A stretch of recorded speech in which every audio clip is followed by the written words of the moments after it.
Bonjour tout le monde, j'espère que vous allez bien. C'est Marie de nouveau. Donc aujourd'hui, je continue ma vidéo sur les économies pour l'électricité. Je vais essayer de faire un peu plus vite pour que cette vidéo fasse moins de 20 minutes cette fois-ci et qu'on puisse terminer sur l'électricité. Donc il faut savoir que donc les loisirs prenaient 28% de notre facture, mais l'entretien nous prend 27% pour tout ce qui est appareil d'entretien. Donc, voyons voir ce que nous pouvons faire sur ces appareils. Donc, en premier, je vais essayer d'écrire un peu plus petit. On va voir. Alors, en premier, le chauffe-eau. Le chauffe-eau, il faut le mettre à 60 degrés maxi. Et surtout pas en marche forcée tout le temps. Malheureusement, moi, dans ma précédente maison, c'est ce que je faisais et j'avais une facture d'électricité, mais alors trop importante. Entre ça et le chauffage, je pense que c'était certainement dû à ça. En deuxième, je passe le balai tous les jours. C'est le balai. Et en fin de semaine, donc je vais mettre week-end, c'est l'aspi. Juste avant de serpiller.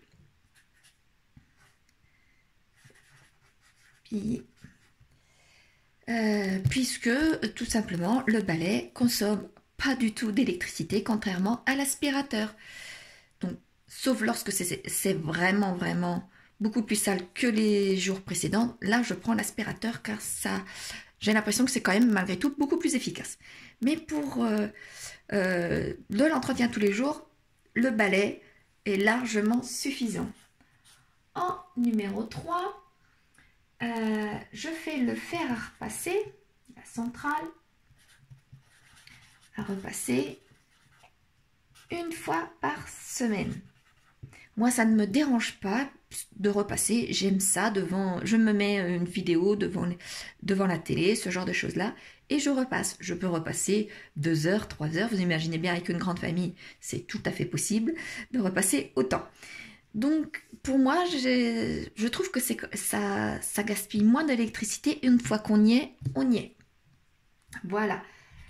Donc, en quatrième, le lave-linge à basse température si le linge n'est pas très sale. La basse température, le 40 degrés, voire le 30 degrés suffit largement. En cinquième, en mode éco, pour le lave-vaisselle. Ah, j'avais marqué lave-vaisselle là, pardon, la lave-linge. Donc, pour le lave-vaisselle, plus le lave-linge. Et surtout, attendre qu'il soit plein, s'il n'y a pas de programmation demi-charge, tout simplement. En sixième, on laisse sécher au maximum le linge au fil, puisque le vent ne consomme aucune électricité et on peut faire le sèche-linge avec parcimonie. Lorsque on veut absolument un vêtement dans la journée et qu'il n'est pas sec, effectivement, un petit coup de sèche-linge, j'avoue que c'est bien pratique. Pour l'hiver, c'est pareil. Surtout s'il faut faire machine sur machine, on n'a pas le choix. Là, on prend le sèche-linge, mais il ne faut pas le prendre à chaque fois. Moi, je fais beaucoup le fil, même l'hiver. Je prends tout simplement des Tancarville. Et lorsque ça ne sèche pas assez vite, donc au sèche-linge. Voilà pour une partie de l'entretien. Une autre partie, c'est programmer tout simplement les machines en heure creuse. Il y a, mis bout à bout, il y a une différence malgré tout. Si on n'avait que des heures pleines, la différence de la facture serait quand même autre. Et si les heures creuses existent, c'est qu'il y a une raison aussi. Donc, au maximum, programmer les machines en heures creuses. Le frigo, parce qu'en général, on n'en a qu'un, plus les congèles, congélo, pas à côté, naturellement, loin, on va mettre des sources de chaleur. Alors, les sources de chaleur, c'est les radiateurs, ce qui est logique, mais aussi les fenêtres. L'été, quand ça tape dessus, ça tape. Donc, voilà. Et le four. Le four, l'hiver, quand on fait beaucoup de cuisine et que le frigo est à côté, il tourne beaucoup. Vous voyez, tout ce genre de sources de chaleur. En 10, on vérifie, alors, vérifier la température du frigo. Le frigo, il doit être compris entre 0 et 5. S'il est à plus de 5, c'est pas bon non plus pour le frigo. Les aliments, ça va pas être bon pour eux.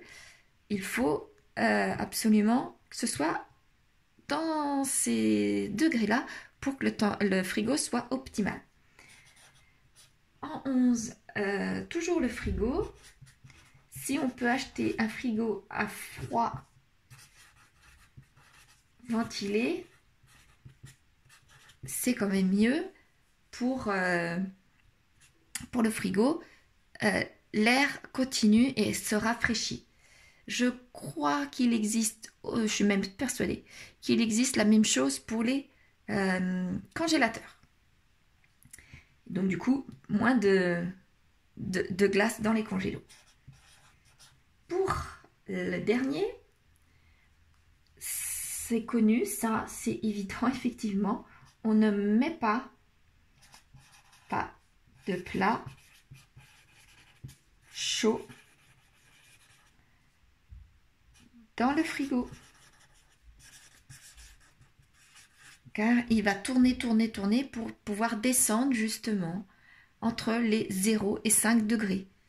Donc il faut absolument attendre que les plats refroidissent. C'est tout bête, mais faut y penser aussi. Donc là, pour les appareils d'entretien, c'est fini. Vous allez voir que quelquefois, ça se regroupe malgré tout. Donc, concernant la cuisine maintenant. La cuisine, comme je vous le disais tout à l'heure, la cuisine, elle représente, elle, 25%. Vous voyez, c'est quand même... tout ça représente quand même une grosse quantité. Donc, dans la cuisine, là, j'en ai listé un petit peu moins, même beaucoup moins, mais que je mets toujours en action pour moi. Donc, en premier, j'ouvre ma fenêtre au lieu de faire tourner la hotte. Pendant des années, je dirais environ 10 ans, oui plus de 10 ans, je n'ai pas voulu de hotte dans ma cuisine puisque ma plaque était réellement à côté de ma fenêtre. Donc j'ouvre, c'était une petite fenêtre coulissante, mais oscillobattante aurait fait la même chose. Classique, ça aurait fait aussi la même chose. J'ouvrais ma fenêtre de ça, vous voyez, et ça suffisait. La vapeur s'en allait, la cuisson s'en allait aussi par la fenêtre. L'air frais, l'air chaud partait vers l'air frais. Je n'ai jamais eu aucune odeur dans ma cuisine grâce à ce système. Et comme je vous disais tout à l'heure, le vent est gratuit contrairement à l'électricité. La hotte consomme de l'électricité. En 2, pour faire bouillir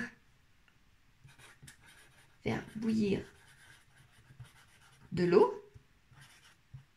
Ah, zut. De l'eau.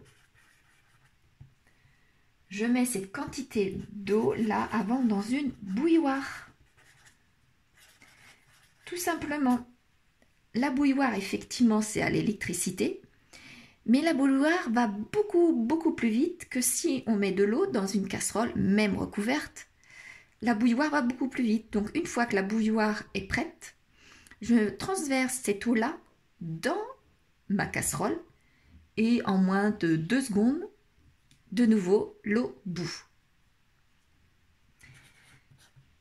Je couvre aussi mes poêles et casseroles. Ça, moi je suis au gaz pour les plaques. Ça consomme moins de gaz puisque une fois couvertes, les aliments se réchauffent naturellement grâce au couvercle. Mais l'électricité, c'est pareil. Quatrièmement, éteindre le four plus tôt. Si la recette dit 25 minutes de cuisson, eh bien je mets 20 minutes et j'attends les 5 minutes. Voir si c'est une cuisson beaucoup plus longue, j'arrête 10 minutes plus tôt, tout en restant dans la cuisine pour surveiller naturellement, pour que ce soit bien bon. Voici pour la cuisine. Là, effectivement, je n'ai pas trouvé plus, mais si je fais une autre vidéo, je suis sûre de pouvoir en trouver plus concernant la cuisine. Maintenant, pour l'éclairage. Donc, l'éclairage, lui, concerne 17% d'électricité. C'est pas mal aussi. Donc là, j'en ai listé un petit peu également. En premier, j'utilise des ampoules à LED de 40 ou 60 watts, tout simplement. La LED consomme moins que nos anciennes cathodiques, mais il en reste encore dans les magasins. Deuxièmement, on éteint les lumières.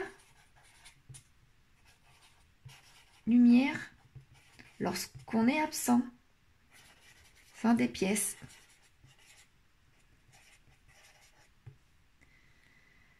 On peut installer des détecteurs. Je vais mettre là. Détecteurs de présence. Par exemple, dans le couloir, dans les escaliers, dans les toilettes, mais aussi minuterie. Alors, ce genre de choses-là, je les ai eues. Ça coûte cher au niveau de du coffret électrique, mais après, il n'y a plus d'oubli. La minuterie, si on a programmé sur 1 minute pour un couloir, eh ben, on ne va pas oublier d'appuyer sur le bouton, il s'éteint tout seul. Les détecteurs, c'est pareil. Il voit un mouvement, il s'allume, il voit plus de mouvement, il s'éteint. Donc c'est très bien. Donc ça c'est autre chose. J'avais mis aussi un variateur.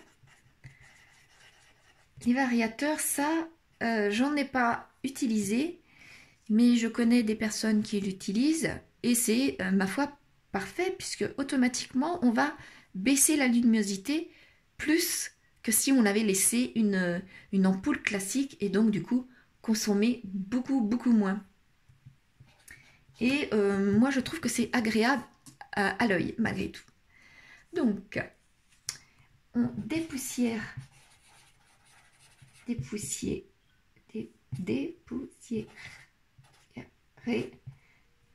les ampoules régulièrement. Alors ça c'est évident lorsqu'on fait le ménage régulièrement, mais on pense aux surfaces qui sont à notre portée de vue et pas forcément en hauteur. Malgré tout, ça emmagasine beaucoup de poussière, les ampoules. Donc, faut y penser. Et alors là, ça fait des années que j'ai mis ça à la poubelle. Après, si vous aimez, c'est votre choix. j'ai mis à la poubelle les halogènes. Parce que les halogènes consomment énormément. Donc, j'en ai plus depuis très longtemps à la maison. Après, on préférait la lumière naturelle. Voilà. Lorsque on a du monde à venir à la maison, certaines personnes automatiquement vont allumer dans la pièce où il y a, où il y a du monde. Lorsque on veut faire le repassage, aller sur l'ordinateur, on allume automatiquement de peur qu'on voit mal à la longue et qu'on s'abîme, si on peut dire, les yeux. Pas du tout.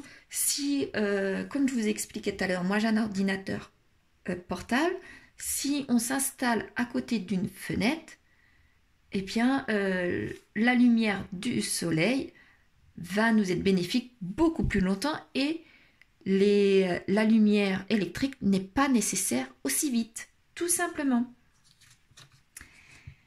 Quelque chose de très bête, mais il faut y penser, c'est très logique, c'est les je mets un accent, il n'y en a pas, revêtement des murs.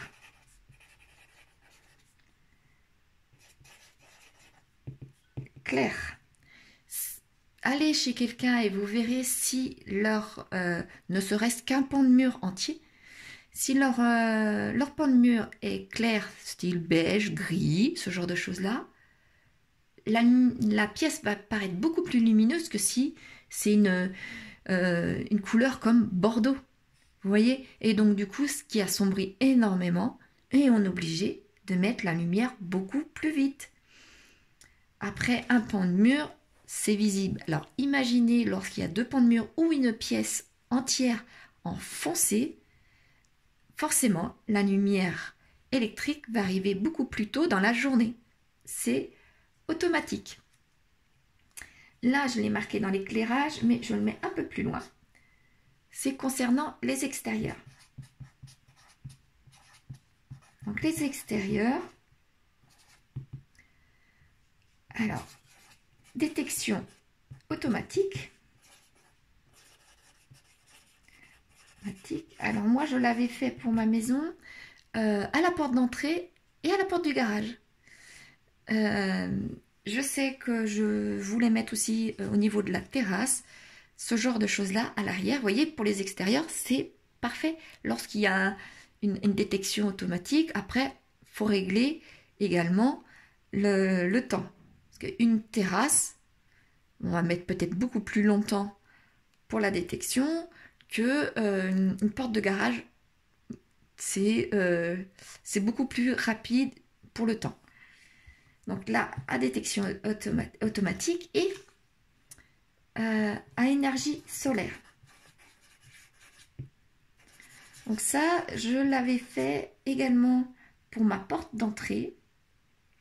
Et puis pour vous savez, pour des petites LED, des petites ampoules, le long de ma petite haie pour aller jusqu'à ma porte d'entrée. Comme ça, le long de mon petit chemin, pardon. Comme ça, il n'y a pas besoin d'allumer quoi que ce soit. Il y a déjà un chemin visible pour nous. Voilà, là j'ai terminé ma deuxième partie pour l'électricité. Je sais que j'étais un peu rapide. Si vous avez des questions, n'hésitez surtout pas. Je serai là toujours pour vous répondre avec bonheur. Dès que j'aurai un petit moment de libre, je vous répondrai sans aucun souci. Comme je vous ai expliqué en tout début, ce n'est pas une liste exhaustive pour tous les sujets. S'il y en a vraiment d'autres qui me reviennent en tête en une grosse quantité, je referai certainement sur l'électricité plus tard. Voilà, c'est grâce à tous ces petits éléments, entre autres, mais certainement pas tout ça, que l'EDF a pu me rembourser une bonne partie, c'est-à-dire 257 € cette année sur mon échéancier. Donc la semaine prochaine, ça concernera, comme je vous avais dit, le chauffage et l'eau. Je vous remercie. À la semaine prochaine. Passez une bonne semaine.